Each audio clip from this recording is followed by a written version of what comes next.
El aire en la mansión de San Pedro Garza García olía a dinero viejo y a ambiciones nuevas, una combinación empalagosa de perfume francés, canapés de salmón ahumado y la silenciosa desesperación de gente que sonreía con demasiada fuerza. Era la celebración del 60º cumpleaños de mi madre, Matilde, y mi hermana mayor, Lorenza, la autoproclamada y flamante CEO de Construcciones de la Vega, se había encargado personalmente de que el evento fuera menos una fiesta y más una coronación. La suya, por supuesto. Yo me había refugiado en un rincón, junto a una escultura de bronce abstracta que parecía tan incómoda y fuera de lugar como yo. Mi vestido de lino azul marino, de corte simple y elegante, era un susurro en una habitación llena de gritos de seda y lentejuelas. Observaba. Siempre he sido buena observando. Veía a los socios comerciales de la empresa reírse de los chistes sin gracia de Lorenza, sus ojos calculando el valor de su favor. Veía a las esposas de otros empresarios, con sus rostros tensos por el botox, evaluándose mutuamente en un silencioso combate de joyas y cirugías. Este no era un hogar celebrando una vida, era un ecosistema de transacciones, y Lorenza era el sol depredador alrededor del cual todos orbitaban. Ella no caminaba, se deslizaba por el mármol pulido como si fuera de su propiedad. Y, en cierto modo, lo era. Su vestido rojo, una pieza escarlata que parecía cosida sobre su piel, era una declaración de guerra a la modestia. Repartía sonrisas afiladas y apretones de manos que parecían más una toma de posesión que un saludo. Su prometido, Gavino, un hombre cuyo bronceado y sonrisa parecían comprados en el mismo catálogo de lujo, la seguía como un satélite leal. Mi madre, Matilde, estaba sentada en una silla que parecía un trono improvisado, recibiendo a los invitados. Se veía feliz, radiante. Me acerqué para darle un beso. Felicidades, mamá. Estás preciosa. Ella me sonrió, pero su mirada pasó por encima de mi hombro, buscando a alguien más importante. Gracias, mija. Qué bueno que viniste. Su mano rozó la tela de mi vestido. Un vestido muy práctico, Úrsula. Práctico. El eufemismo que mi madre usaba para decir simple, pobre, decepcionante. Deberías hablar con la gente, hacer contactos. Mira a tu hermana, ella sí que sabe moverse. Asentí, la vieja punzada de insignificancia clavándose en mi pecho. Para mi madre, yo era un problema de relaciones públicas sin resolver. Lorenza era su obra maestra. Fue entonces cuando Gavino me vio desde el otro lado del salón. Sus ojos recorrieron mi atuendo con un desdén apenas disimulado. Se inclinó y le susurró algo al oído a Lorenza. Ella soltó una risita aguda y cruel, una nota discordante en la sinfonía de falsedad. Lo supe en ese instante. La noche no iba a terminar bien para mí. Para ellos, la noche era un triunfo que necesitaba un sacrificio. Y yo era el cordero designado. Lorenza levantó su copa de champán, golpeándola suavemente con una uña perfectamente manicurada. El tintineo metálico silenció los murmullos. Un centenar de rostros se volvieron hacia ella, sus sonrisas congeladas en expectación. Queridos amigos, familia, comenzó, su voz proyectándose con la confianza de quien nunca ha dudado de su derecho a ser el centro del universo. Gracias por estar aquí para celebrar a la mujer que nos dio la vida, la matriarca de la familia Vega, nuestra increíble madre, Matilde. Un aplauso educado recorrió la sala.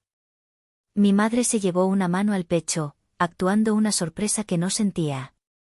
Como muchos de ustedes saben, continuó Lorenza, su mirada barriendo la habitación, los últimos años han sido un torbellino. Hemos enfrentado tormentas que habrían hundido a empresas menores. Pero con trabajo duro, con visión, su mirada finalmente se posó en mí, y su sonrisa se torció en algo que pretendía ser compasivo, pero que solo destilaba veneno. Y con el apoyo incondicional de toda la familia, hemos salido adelante, más fuertes que nunca. Comenzó a caminar hacia mí.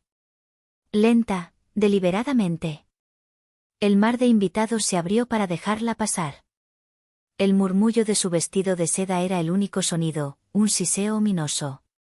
Cada paso que daba, el aire a mi alrededor parecía enrarecerse, volverse más pesado. Mi corazón, ese traidor, empezó a latir con una fuerza desbocada, un tambor sordo que ahogaba el resto de los sonidos. Se detuvo justo frente a mí. Mi rincón oscuro se había convertido en un escenario, y yo era la única actriz bajo el foco. Y hablando de apoyo familiar, dijo, su voz goteando una dulzura ponzoñosa, sé que a veces la vida es más difícil para unos que para otros. Sé que es duro encontrar tu camino en el mundo. Abrió su bolso de diseñador, un cocodrilo negro que probablemente costaba más que mi coche, y sacó un fajo de billetes. Eran billetes de 500 pesos, una pila gruesa y arrogante.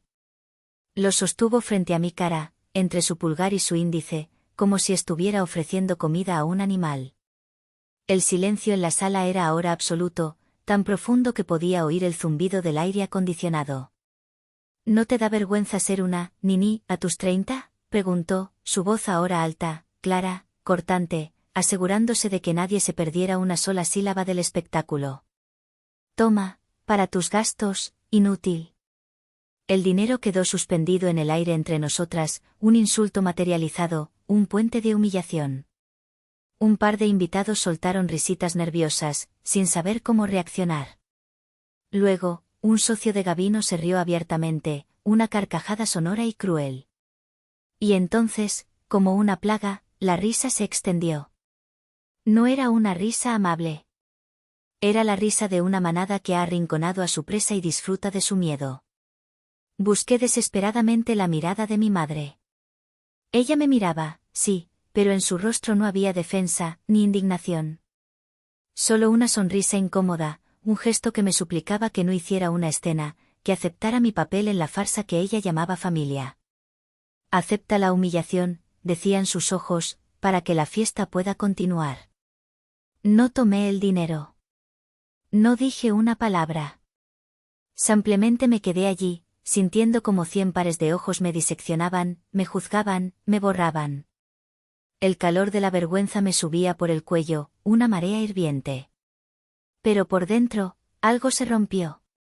Un dique que había contenido años de dolor, de paciencia, de promesas silenciosas, se hizo añicos. Y en su lugar, surgió un frío glacial, una calma aterradora. La promesa que le hice a mi padre, la promesa de mantenernos unidas, acababa de ser profanada y ridiculizada.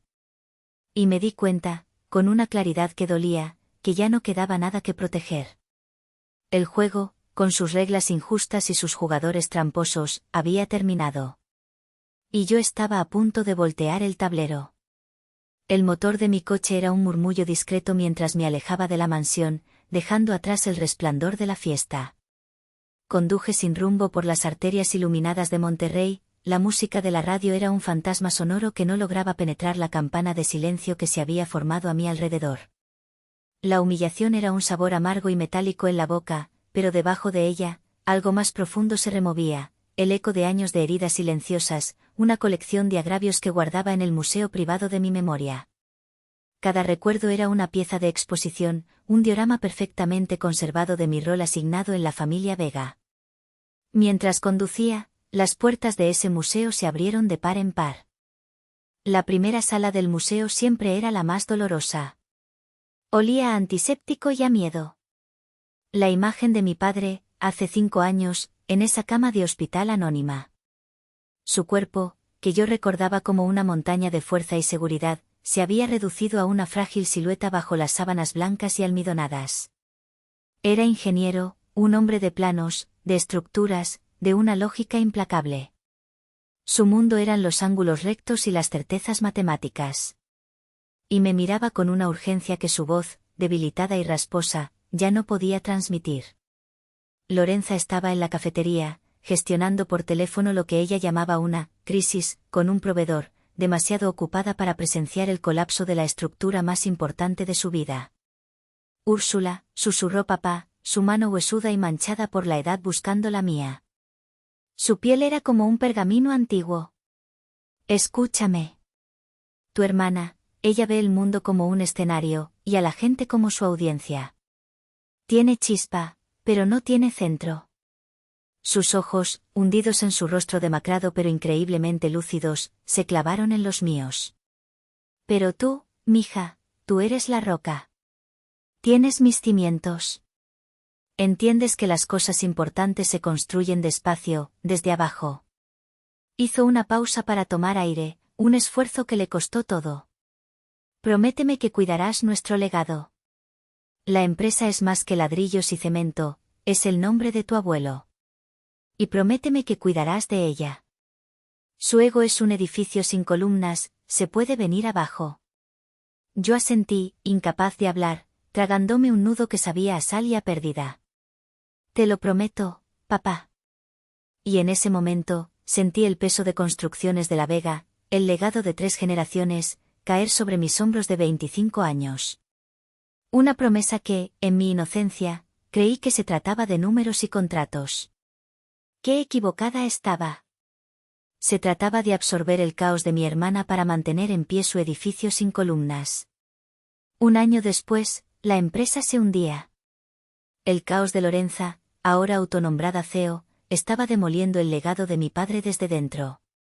Sus decisiones, basadas en la intuición y en los consejos de sus amigos socialites, eran un desastre.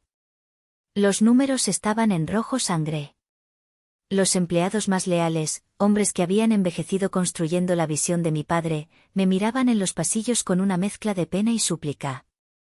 Convoqué todo mi valor. Pasé 2 semanas preparando una presentación. No eran dibujitos. Eran análisis estructurales de costos, planes de optimización de recursos, diseños de proyectos de vivienda sostenible que podían abrirnos a un mercado completamente nuevo y rentable. Eran soluciones. Entré en la sala de juntas con mi carpeta bajo el brazo. Allí estaba Lorenza, flanqueada por 3 de los ingenieros más antiguos, hombres que me habían visto crecer. Lorenza, tengo algunas ideas para reducir costos y mejorar la eficiencia, comencé, mi voz temblando ligeramente por los nervios. Ella ni siquiera miró los planos que extendí sobre la mesa. Se recostó en la silla de cuero de mi padre, cruzó los brazos y soltó una carcajada. No fue una risa amable. Fue un disparo de advertencia. «Ay, hermanita, qué tierna», dijo, mirando a los ingenieros como si compartiera un chiste privado a mi costa. Esto es el mundo real, no la universidad. Aquí movemos millones, tratamos con sindicatos, con políticos. Nosotros construimos rascacielos, no casitas de muñecas. Vuelve a tus dibujitos, ¿quieres? Los adultos estamos ocupados tratando de salvar el desastre que nos dejó papá. El insulto final, la puñalada a la memoria de mi padre, me dejó sin aire. Los ingenieros bajaron la mirada, sus rostros una mezcla de vergüenza e impotencia. Recogí mis planos, mi dignidad hecha jirones, y salí de esa sala. La puerta que se cerró a mis espaldas no era solo la de la sala de juntas. Era la puerta a cualquier intento de colaborar, de ayudarla como una igual. Me enseñó una lección brutal: para Lorenza, mi competencia no era un recurso, era una amenaza. Mi ayuda no era un regalo, era un insulto a su frágil autoridad. Meses después de esa humillación, la bancarrota era inminente. Los abogados ya hablaban de liquidación. Y fue entonces cuando mi secreto personal se convirtió en la única salvación de la familia. Un proyecto que había desarrollado en mis noches de insomnio, un nuevo material de construcción ultraligero y ecológico, había vendido su patente a un consorcio alemán. De repente, yo, la soñadora de los dibujitos, tenía en una cuenta bancaria, que nadie conocía, 30 millones de pesos. La tentación de no hacer nada, de ver cómo el ego de Lorenza se estrellaba contra la dura pared de la realidad, fue inmensa. Pero la imagen de mi padre, su mano en la mía, su voz susurrando, «Cuida nuestro legado», era más fuerte que mi orgullo herido. Contacté al licenciado Silvestre, el abogado y amigo incondicional de mi padre. Un hombre cuya integridad era tan sólida como el concreto armado. Nos reunimos en su despacho, un santuario de madera oscura que olía a libros y a lealtad. «Quiero salvar la empresa», le dije, mi voz firme, sin espacio para la duda. «Pero bajo mis términos. Nadie puede saber que soy yo. Especialmente Lorenza». Silvestre me miró por encima de sus gafas de montura gruesa. No hizo preguntas innecesarias. Él la conocía. Comprendió de inmediato la necesidad del secreto. Un fideicomiso ciego, dijo, asintiendo lentamente. Crearemos una entidad de inversión, con sede en Delaware, para que sea imposible de rastrear. Adquirirá la deuda principal y la convertirá en acciones preferentes. Serás la propietaria del 95%, pero oficialmente, el inversionista será un fondo anónimo llamado Phoenix Capital, por el ave que resurge de sus cenizas. Y así lo hicimos. Fue un proceso complejo, quirúrgico. El dinero fluyó. La empresa, como un fénix, resurgió. Los cheques de los empleados no rebotaron. Los proyectos se reanudaron. Para el mundo, y para mi familia, fue un milagro financiero. Un misterioso benefactor había visto potencial donde solo había ruinas. Lorenza no tardó ni una semana en reescribir la historia. El milagro no fue un inversionista anónimo, el milagro fue ella. Su liderazgo tenaz, su visión inquebrantable, su increíble habilidad para negociar bajo presión. Las revistas empresariales locales, ávidas de una buena historia, se tragaron el cuento sin dudar. Su foto apareció en portadas, sonriente y triunfante, bajo titulares como Lorenza Vega, la dama de hierro que revivió un imperio. Recuerdo estar en un puesto de periódicos, viendo su rostro retocado con Photoshop mientras la lluvia golpeaba el cristal. Compré la revista. Fui a mi pequeño apartamento y leí la entrevista. Hablaba de noches sin dormir y sacrificios personales, mientras yo recordaba mis propias noches sin dormir, perfeccionando la fórmula del material que había pagado por su gloria. Mi madre, Matilde, se convirtió en su mayor publicista. Sus llamadas telefónicas eran un monólogo sobre los logros de Lorenza. Tu hermana es una genio, Úrsula. Acaba de cerrar un contrato para construir 3 torres de apartamentos. Y su nuevo novio, Gavino, es un encanto, de muy buena familia. Deberías aprender de ella, salir más, ser más ambiciosa en la vida. Estoy ocupada con mis proyectos, mamá, le decía yo, refiriéndome a mi floreciente y galardonado estudio de arquitectura. Ay, tus proyectitos, respondía ella con un suspiro, el diminutivo cargado de una condescendencia que me partía el alma. Es bueno tener un hobby, supongo. Te mantiene ocupada. Mi vida, mi pasión, mi éxito, todo reducido a proyectitos. Un hobby. Mientras el recuerdo de la voz de mi madre se desvanecía, apagué el motor del coche frente a mi edificio. El silencio era ahora más honesto que cualquier palabra que mi familia pudiera pronunciar. Había cumplido mi promesa. Había cuidado el legado. Había protegido a mi hermana. Pero en el proceso, me había borrado a mí misma. Me había convertido en un fantasma en mi propia historia, un secreto que mantenía viva a la familia que, esa noche, me había declarado oficialmente inútil frente al mundo. El museo de heridas estaba completo. Y era hora de prenderle fuego. La llave giró en la cerradura de mi apartamento con un sonido suave y metálico, un clic que me separaba del mundo exterior. Al cerrar la pesada puerta de madera, no solo dejé afuera el ruido de la ciudad, sino también el eco de las risas de la fiesta, un eco que amenazaba con instalarse en mi cabeza para siempre. Aquí dentro, todo era silencio y orden. Mi orden. Mi espacio. Mi apartamento no era grande ni ostentoso, pero cada centímetro había sido diseñado por mí, para mí.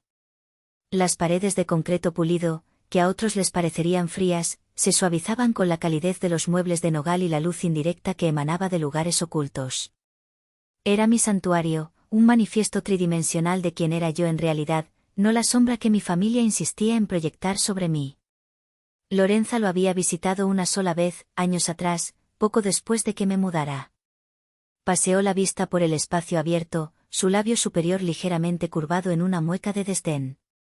¿Qué, minimalista?, había dicho, la palabra sonando como un sinónimo de vacío o pobre. Supongo que es práctico. Nunca volvió. Caminé descalza sobre el frío suelo de madera, cada paso un ancla a mi realidad. Fui a la cocina, una línea de acero inoxidable y cuarzo blanco, y me serví un vaso de agua. El líquido frío me aclaró la garganta, pero no pudo apagar el fuego que sentía en el estómago. Me apoyé en la encimera, mirando hacia la sala. En la pared del estudio, colgados en marcos sencillos de roble, estaban los premios que mi madre llamaba cositas. El Premio Internacional de Diseño Sostenible de Copenhague. El reconocimiento de la Bienal de Arquitectura de Venecia por un innovador proyecto de vivienda de bajo costo. La Medalla de Oro de la Sociedad de Arquitectos de México. Eran mis logros silenciosos, los testigos de una vida que mi familia había decidido, por conveniencia, ignorar por completo. Me acerqué a mi mesa de trabajo. Sobre ella, extendidos, estaban los planos de mi último proyecto, un centro comunitario ecológico para una fundación en Oaxaca. Un proyecto que no me daría dinero, pero que me llenaba de un orgullo que ninguna cifra en el banco podía comprar. Junto a los planos, había una vieja fotografía enmarcada. Éramos mi padre y yo, en una obra, cuando yo tenía unos 10 años. Yo llevaba un casco de construcción que me quedaba enorme y sonreía con todos los dientes. Él me miraba con una expresión de pura adoración y orgullo. Tomé la fotografía. El cristal estaba frío al tacto. La promesa que le hice en su lecho de muerte no era un cheque en blanco para mi propia aniquilación. Cuida nuestro legado, había dicho. ¿Y qué era ese legado? Una empresa dirigida por una impostora, una marca usada como accesorio para su vanidad, una estructura podrida por dentro basada en una mentira fundamental. No. El legado de mi padre era la integridad, el trabajo duro, la excelencia silenciosa. Un legado que Lorenza estaba profanando cada día con su arrogancia y su deshonestidad. Y yo lo había permitido. Me había escondido detrás de esa promesa, usándola como excusa para no enfrentar la dolorosa verdad. Mi familia, o lo que quedaba de ella, era tóxica. Había mantenido la paz a un costo demasiado alto, mi propio respeto. Miré mi reflejo en el cristal oscuro del ventanal que ofrecía una vista panorámica de la Sierra Madre. Las luces de la ciudad parpadeaban abajo, cada una un mundo, una historia. Vi a una mujer de 30 años, con los ojos cansados de representar un papel que no era el suyo. Pero esta noche, había una nueva luz en ellos. No era una chispa de ira, eso ya se había consumido. Era algo más frío, más duro. Era la luz de la resolución. Por años, me había preguntado qué haría si alguna vez se descubriera la verdad. Me imaginaba escenas de confrontación, de lágrimas, de una posible reconciliación. Pero la humillación de esta noche había quemado todas esas posibilidades. La risa de mi madre había sido el ácido que disolvió cualquier esperanza de entendimiento.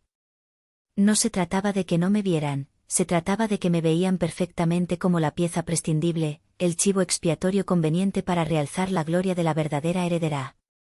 Dejé la fotografía de mi padre sobre la mesa con un cuidado infinito.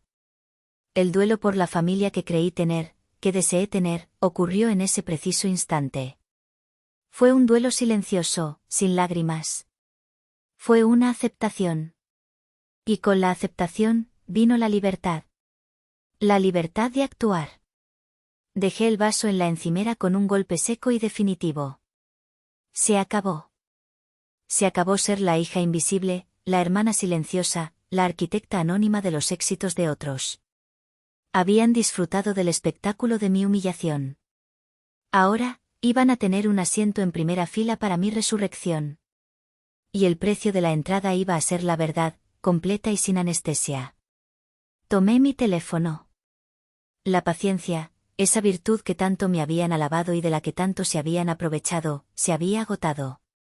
El dolor se había transformado. Ya no era una herida abierta que supuraba, sino una hoja de acero forjada en el fuego de la humillación.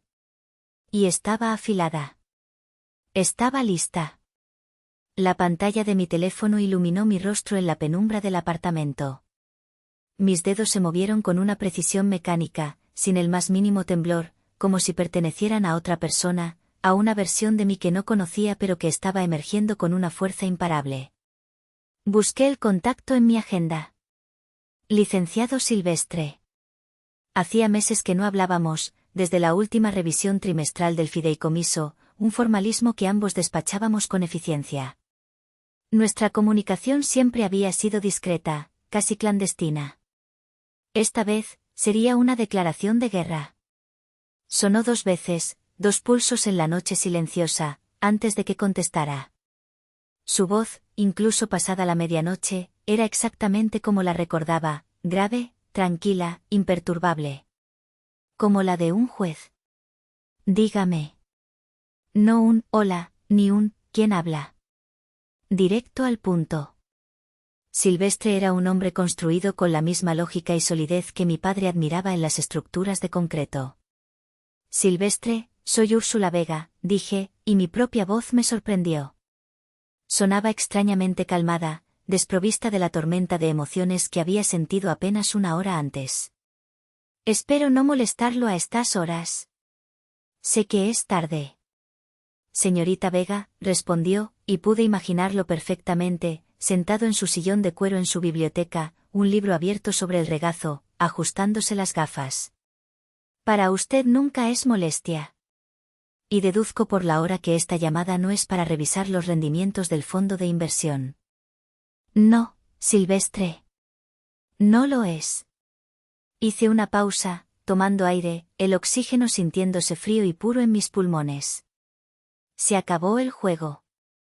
Hubo un silencio al otro lado de la línea. No fue un silencio incómodo o sorprendido.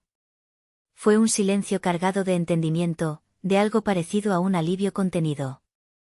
Silvestre había sido el confidente de mi padre durante 30 años. Conocía a mi hermana desde que era una niña caprichosa. Sabía, mejor que nadie, la farsa que yo había estado financiando con mi dinero y mi silencio. Entendido, dijo finalmente. Su voz no contenía juicio, solo una disposición profesional. He estado esperando esta llamada durante 4 años, ¿cuáles son sus instrucciones? La pregunta fue la llave que abrió la compuerta. La luz verde que había estado esperando sin saberlo. Y mis órdenes salieron, no como una súplica o una sugerencia, sino como un decreto. Claras, concisas, irrevocables. Primero, convoque una junta de consejo extraordinaria y obligatoria para mañana a las 10 de la mañana en las oficinas de construcciones de La Vega. Quiero a todos los miembros del consejo directivo presentes. Sin excusas ni excepciones. Quien no asista, puede considerar su renuncia aceptada. Considerado hecho, respondió Silvestre, el tecleo rápido y preciso de su teclado de fondo. Enviaré la convocatoria oficial en los próximos 5 minutos, citando una cláusula de emergencia de los estatutos. Segundo, prepare todos los documentos de propiedad del fideicomiso. Quiero cada cláusula, cada firma, cada transferencia bancaria que demuestre el origen de los fondos y la titularidad final. Quiero una presentación impecable. Mañana, la dueña anónima se va a presentar oficialmente. Estarán listos, encuadernados y notariados, aseguró. Tengo una copia de seguridad en mi caja fuerte desde el día que firmamos. Y tercero, dije, y aquí mi voz bajó, volviéndose más afilada. Lo más importante. Quiero los resultados completos de la auditoría forense que le pedí discretamente hace 3 meses. El informe sobre los gastos de representación era solo la punta del iceberg, lo sabemos. Quiero el rastreo de pagos a corporaciones fantasma y proveedores no registrados. Tengo la fuerte sospecha de que esto es mucho más grande que solo unos bolsos caros y vacaciones en la playa. Silvestre carraspeó, un sonido seco. Justamente le iba a llamar mañana por la mañana, señorita Vega. El informe completo llegó esta misma tarde. Sus sospechas, no solo son correctas. Son modestas. Lo que hemos encontrado es un esquema de desvío de capitales deliberado y sistemático. Es grave. Un escalofrío me recorrió la espalda, pero no de miedo. De confirmación. De una ira fría y lúcida. Perfecto. Tráigalo todo. Prepare una presentación clara. Mañana será un día muy interesante. Cuente con ello, ¿algo más? Sí, dije, mi voz bajando a un susurro casi inaudible, cargado de una emoción que no esperaba. Gracias, Silvestre. Por su lealtad a mi padre. Y por su paciencia conmigo. El legado de su padre se protege con hechos, no con palabras, señorita Vega. Era mi deber. Buenas noches. Colgué. El primer misil estaba en el aire, programado para impactar a las 10 en punto. Ahora, el segundo. Busqué otro número en mi agenda. Tío Lázaro. El hermano menor de mi padre, un ingeniero civil retirado, brillante, cascarrabias y brutalmente honesto. El único miembro de la familia que miraba a Lorenza con un escepticismo apenas disimulado y a mí con una calidez genuina. Contestó al primer timbrazo, su voz ronca por el sueño. Úrsula, ¿pasó algo? Son más de las 12, ¿estás bien? La genuina preocupación en su voz casi me desarma, pero me mantuve firme. Estoy bien, tío. Mejor que nunca, de hecho. Te llamo para pedirte un favor enorme. Tú nunca pides nada, mija. Dispara. Mañana, a las 10 de la mañana, necesito que estés en la sala de juntas de la empresa. Va a haber una reunión importante. ¿Te hizo algo Lorenza en la fiesta? Tu madre me llamó hace un rato, estaba como loca, dijo que te fuiste sin despedirte. Tío, por favor, lo interrumpí suavemente. Te lo explicaré todo después. Solo necesito que estés allí. No como parte del consejo, no como mi tío. Necesito que estés allí como el hombre que mi padre más respetaba en el mundo. Necesito un testigo con integridad en esa sala. Alguien que represente su legado. Hubo una larga pausa al otro lado de la línea. Podía casi oír las piezas encajando en su mente de ingeniero, los años de observaciones, de dudas, de conversaciones a medias. Estaré allí a las 9:30, dijo finalmente, su voz ahora completamente despierta y seria. Lleva café del bueno, sobrina. Parece que va a ser una mañana larga y memorable. Gracias, tío. Significa todo para mí. Colgué el teléfono y lo dejé sobre la mesa de centro. El apartamento seguía en silencio, pero ahora no era un silencio de soledad, sino de expectación. Era la calma tensa antes de la tormenta. Una tormenta que yo misma había invocado. Por primera vez en años, no me sentía como la hija invisible o la hermana silenciosa. Me sentía como la hija de mi padre. Una constructora. Y estaba a punto de realizar la demolición controlada más importante de mi vida. A las 9:45 de la mañana del día siguiente, la sala de juntas de Construcciones de la Vega era una cápsula de tensión palpable. El aire acondicionado zumbaba con una monotonía nerviosa, pero no lograba enfriar el pánico silencioso de los 4 directivos que ya estaban sentados alrededor de la imponente mesa de caoba. Eran hombres mayores, de cabello plateado, que habían sido la mano derecha de mi padre durante décadas. Sus rostros, surcados por arrugas de preocupación, delataban noches de insomnio bajo el reinado errático de Lorenza. Intercambiaban miradas inquietas, sin atreverse a hablar en voz alta. Mi tío Lázaro y yo estábamos sentados en un extremo de la mesa, en un silencio solidario. Él, con su espalda erguida y su mirada severa clavada en la puerta, era una presencia imponente, un ancla de integridad en un mar de incertidumbre. Yo, a su lado, me sentía extrañamente en calma, como el ojo de un huracán. El licenciado Silvestre, impecable en su traje gris marengo, estaba de pie junto a la gran pantalla de proyecciones, sus carpetas de cuero perfectamente alineadas sobre la credenza. Parecía un director de orquesta a punto de iniciar una sinfonía dramática y largamente esperada. La puerta se abrió de golpe a las 10:05, rompiendo la quietud. Lorenza entró como un torbellino de perfume caro y fastidio, con el teléfono presionado contra la oreja. No, cancela la comida con los de la inmobiliaria. Surgió una estupidez de última hora aquí, un drama de viejos, dijo en voz alta, asegurándose de que todos la oyeran. Colgó con un gesto de exasperación. Su mirada recorrió la sala, deteniéndose en los rostros tensos de los directivos con una mueca de desdén. Buenos días, dijo, su tono cargado de sarcasmo. Espero que sea cual sea esta emergencia, valga la pena haber arruinado mi agenda. Su mirada finalmente aterrizó en nosotros. Una sonrisa burlona y genuinamente divertida se dibujó en sus labios perfectamente perfilados de rojo. Vaya, vaya, pero miren qué tenemos aquí, dijo, dejando caer su bolso sobre la mesa con un ruido sordo que resonó como un disparo. El Club de los Desempleados y Jubilados, ¿qué es tan importante? ¿Van a quejarse de la calidad del café de la oficina? Se dirigió a mi tío. Tío Lázaro, qué sorpresa, ¿te perdiste de camino al club de dominó? Luego, sus ojos se clavaron en mí. ¿Y tú, hermanita, qué haces aquí? ¿Te gustó tanto el dinero de anoche que vienes por más? Te lo dije, si quieres un préstamo, habla con mi asistente.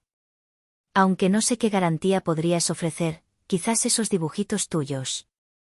Los directivos se removieron incómodos en sus asientos, evitando su mirada. Mi tío Lázaro apretó la mandíbula con tanta fuerza que vi un músculo tensarse en su mejilla, pero yo le puse una mano en el brazo para detener cualquier respuesta. Negué con la cabeza suavemente. No todavía, le dije con la mirada. Este no es su combate. Es el mío. Lorenza caminó con arrogancia hasta la cabecera de la mesa, la silla de cuero negro que había sido de mi padre. Se sentó, o más bien se desplomó en ella, como una reina aburrida en su trono. Cruzó las piernas y nos miró con una superioridad insultante. A ver, Silvestre, desembucha de una vez, ordenó, chasqueando los dedos. No tengo todo el día. Tengo un imperio que dirigir, ¿sabes? Dejé que su arrogancia llenara cada rincón de la sala. Dejé que sus insultos rebotaran en las paredes de madera noble que mi padre tanto amaba. Dejé que se sintiera completamente segura, invencible, en la cima de su castillo de naipes. Cuanto más alto subiera, más espectacular sería la caída. Y el suelo, que ella no podía ver, estaba mucho, mucho más abajo de lo que jamás había imaginado. Silvestre se aclaró la garganta, y el sonido, nítido y formal, pareció cortar el aire como un cuchillo. Gracias por tu puntualidad, Lorenza. Comencemos. El licenciado Silvestre, con un movimiento deliberado, encendió el proyector. Un haz de luz cortó la penumbra de la sala, iluminando la primera diapositiva, el familiar y sólido logo de Construcciones de la Vega. Lorenza suspiró con una impaciencia teatral, tamborileando sus uñas de acrílico rojo sobre la superficie pulida de la mesa. Estaba actuando para su audiencia de directivos intimidados. El motivo de esta junta de consejo extraordinaria, comenzó Silvestre, su voz resonando con una autoridad tranquila que silenció cualquier murmullo, es informarles de un cambio fundamental e irrevocable en la estructura de propiedad de esta empresa. Silvestre cambió la diapositiva. En la pantalla apareció un complejo diagrama de flujo, mostrando una red de compañías holding que finalmente convergían en un solo nombre. Como es de su conocimiento, hace 4 años, un fondo de inversión anónimo, Phoenix Capital, rescató a la compañía de una bancarrota inminente, adquiriendo el 95% de las acciones. Hizo una pausa, permitiendo que el peso de la historia se asentara en la sala. Hoy, el fideicomiso que controla ese fondo ha sido disuelto por orden de su beneficiario final, cuya identidad, hasta ahora secreta, será revelada. Lorenza se enderezó en su asiento, su aburrimiento reemplazado por una curiosidad depredadora. Vaya, y bien, ¿quién es nuestro misterioso salvador? Ya era hora de que diera la cara para que pueda agradecerle personalmente por confiar en mi visión, dijo, ya apropiándose del mérito. Silvestre no le respondió a ella. Sus ojos se encontraron con los míos a través de la mesa. Con un clic de su control remoto, el último recuadro del diagrama, que estaba borroso, se enfocó con una nitidez cristalina. La accionista mayoritaria, propietaria del 95% de Construcciones de la Vega, es la señorita Úrsula Vega. El nombre quedó suspendido en el aire, vibrando. La cara de Lorenza fue un fascinante estudio del colapso. Pasó de la confusión a la incredulidad, de la incredulidad a una rabia que le tiñó el cuello de un rojo intenso. Eso es absolutamente ridículo, espetó, poniéndose de pie de un salto tan brusco que su silla se tambaleó.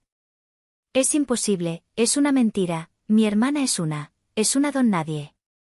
Los documentos están aquí, Lorenza, la interrumpió Silvestre con una calma glacial, señalando una impecable pila de carpetas sobre la credenza. Notariados, registrados y legalmente vinculantes. Cada transferencia, cada firma, el origen de cada centavo. Es irrefutable. Lorenza me miró, sus ojos echando chispas de odio puro. Tú, siseó, la palabra cargada de veneno. Los directivos la miraban boquiabiertos, pasando la mirada de mí a ella, las piezas de un rompecabezas de 4 años finalmente encajando en sus mentes. El castillo de naipes empezaba a desmoronarse. Pero la revelación de la propiedad no es el único tema en la agenda de hoy, continuó Silvestre, imperturbable, como si el arrebato de Lorenza no hubiera ocurrido.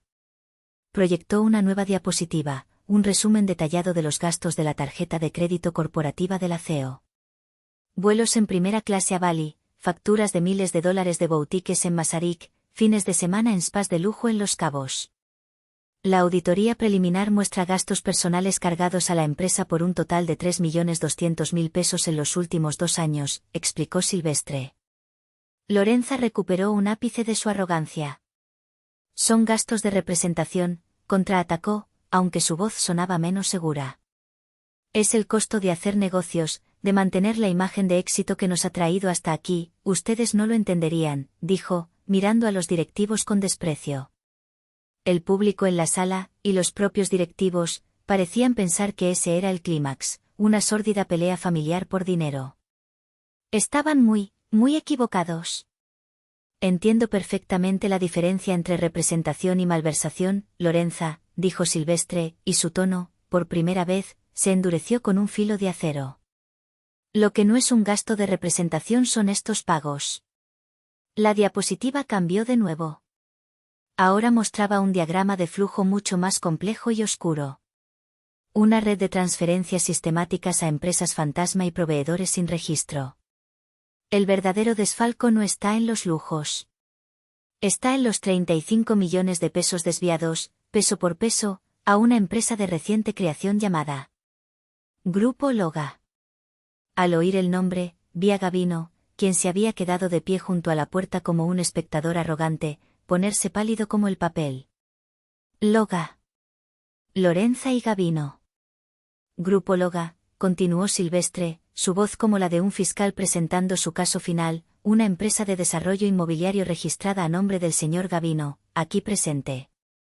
Esta empresa, curiosamente, ha ganado los contratos más lucrativos de construcciones de La Vega en los últimos 18 meses.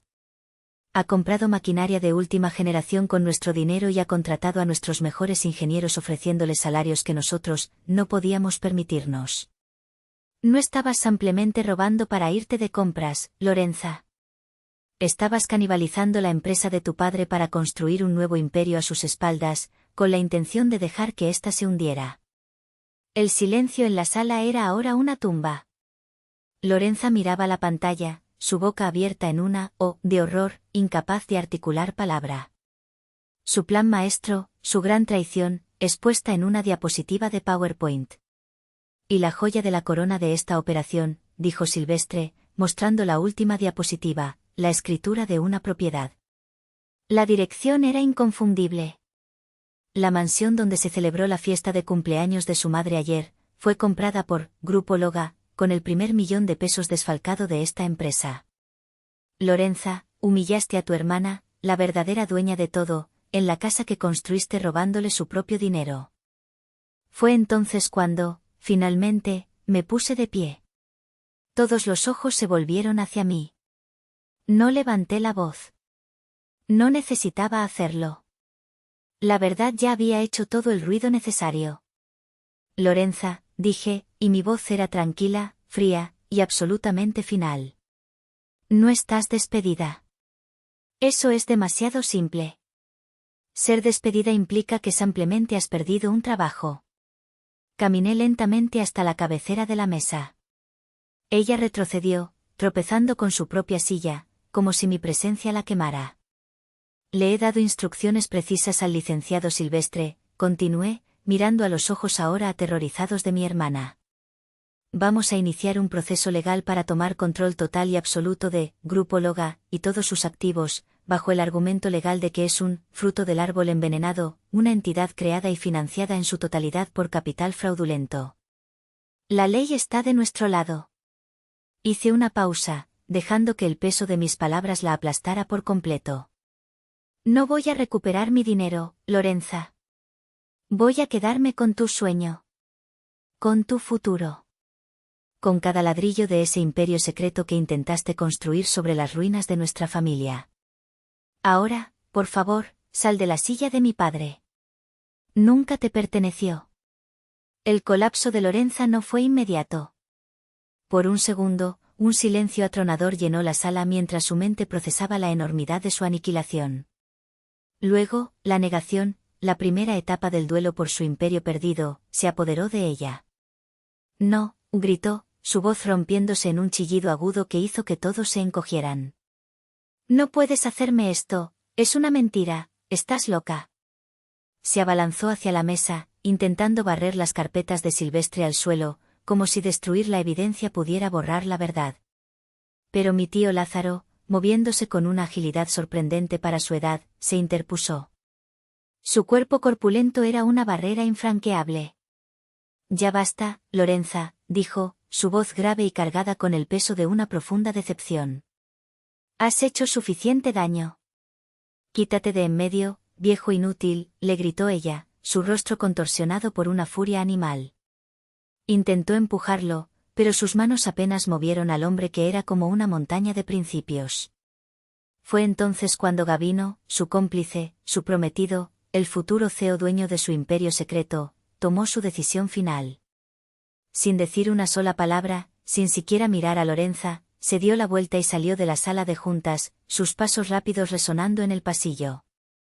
La rata abandonaba el barco que se hundía.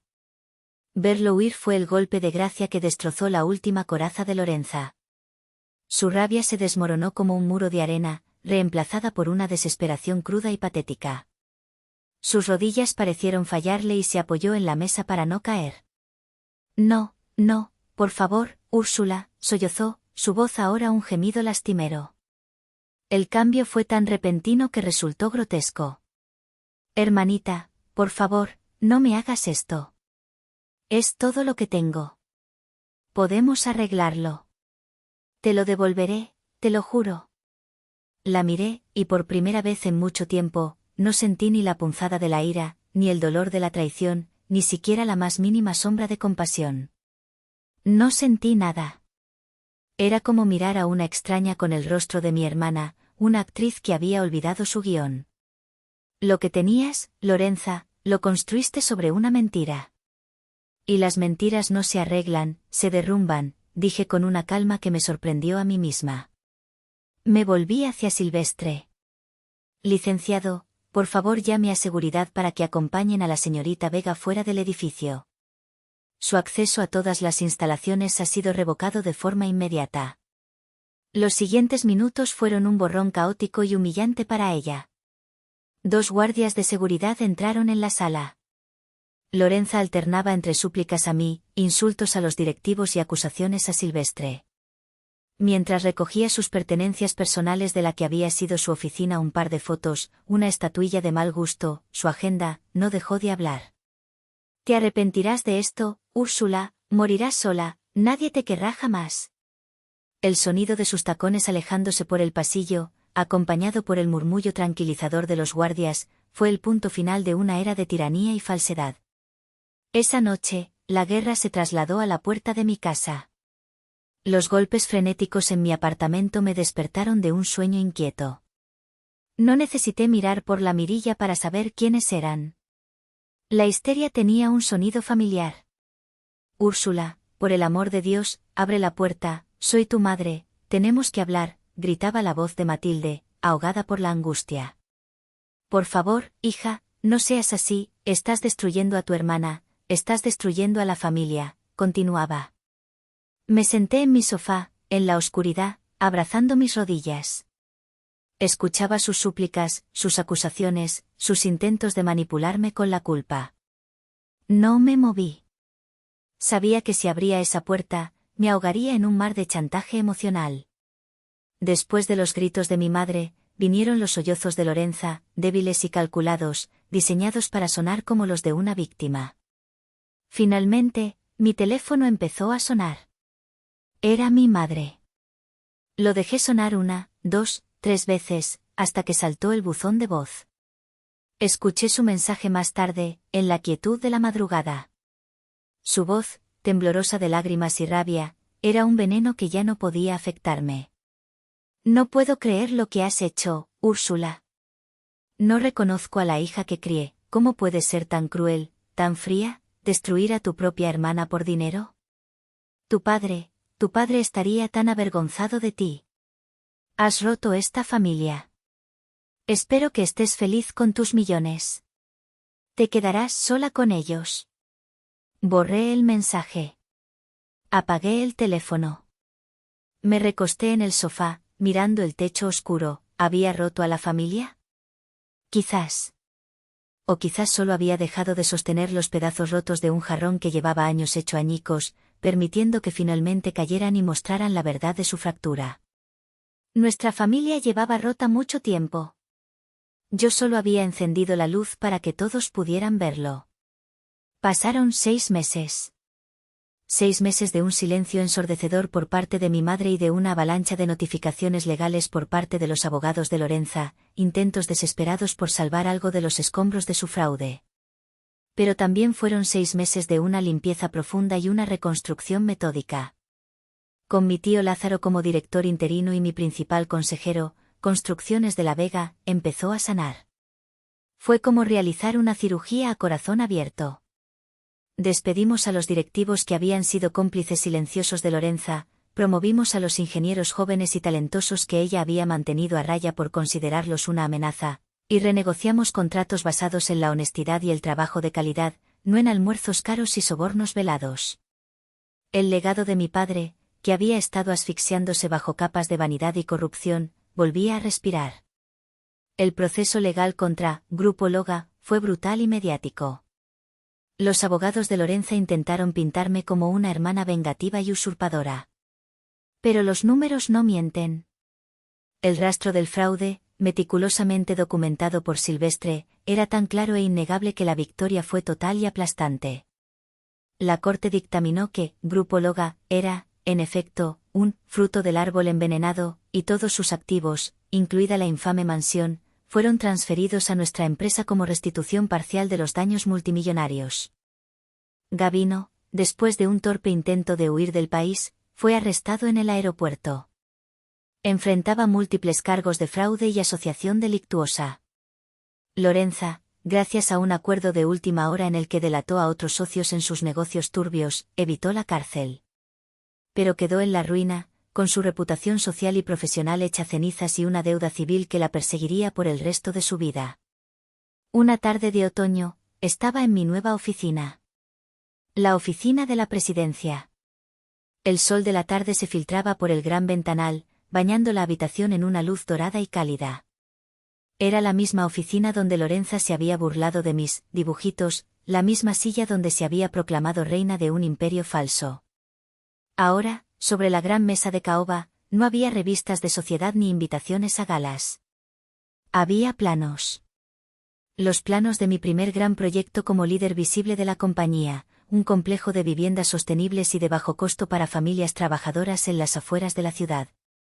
Un proyecto que mi padre siempre había soñado realizar, pero que Lorenza siempre había descartado por no ser suficientemente glamuroso. Mi tío Lázaro entró sin llamar, como era su costumbre. Dejó una taza de café humeante sobre mis planos. ¿Cómo va el sueño de tu padre?, preguntó, mirando los diseños con ojos de experto. Va bien, tío. Lento, pero bien. Estamos construyendo algo que perdurará. Él asintió, una rara sonrisa dibujándose en su rostro habitualmente serio. De eso se trata. De eso siempre se trató. Se quedó un momento en silencio, mirando por la ventana. Tu madre llamó, dijo suavemente. Levanté la vista. ¿Qué quería? Lo de siempre. Que recapacites. Que le des una segunda oportunidad a Lorenza. Que la familia es lo primero. Suspiré, el viejo peso de la culpa intentando encontrar un resquicio por donde colarse. Pero ya no había ninguno. La familia que ella describe, tío, nunca existió. Era un espejismo. Él me puso una mano en el hombro, una mano grande y callosa por años de trabajo. Lo sé, mija. Solo pensé que debías saberlo. Lo que decidas, estoy contigo. Le agradecí con la mirada. Después de que se fue, me quedé contemplando la ciudad. Mi madre no me hablaba directamente, solo a través de intermediarios. A través de mi tío, sé que se mudó a vivir con una prima en Querétaro y que cuenta una versión de la historia en la que yo soy la villana codiciosa. Lorenza, según los últimos rumores, trabaja como asistente en una pequeña inmobiliaria en otra ciudad, bajo otro apellido. Algunos en la familia, los más lejanos, me miran con una mezcla de miedo y reproche en las raras reuniones a las que asisto. Susurran que mi venganza fue demasiado lejos, que el dinero me endureció el corazón, que debí haber perdonado y olvidado, por el bien de la familia. Pero mientras observo las grúas de nuestra empresa levantándose en el horizonte, construyendo no solo edificios, sino un futuro honesto, sé que lo que hice no fue venganza. Fue justicia. Fue una amputación necesaria para salvar al resto del cuerpo de la gangrena. Fue trazar una línea definitiva contra el abuso, la mentira y la falta de respeto. Por primera vez en mi vida, al mirar el horizonte, no siento el peso de una promesa imposible, ni la amargura del resentimiento. Siento la ligereza de la libertad. La libertad de ser yo misma, sin disculpas. La libertad de construir mi propio legado, no a la sombra de nadie, sino bajo mi propia luz. El legado de mi padre, su verdadero legado de integridad y trabajo bien hecho, por fin, está a salvo. ¿Hice lo correcto?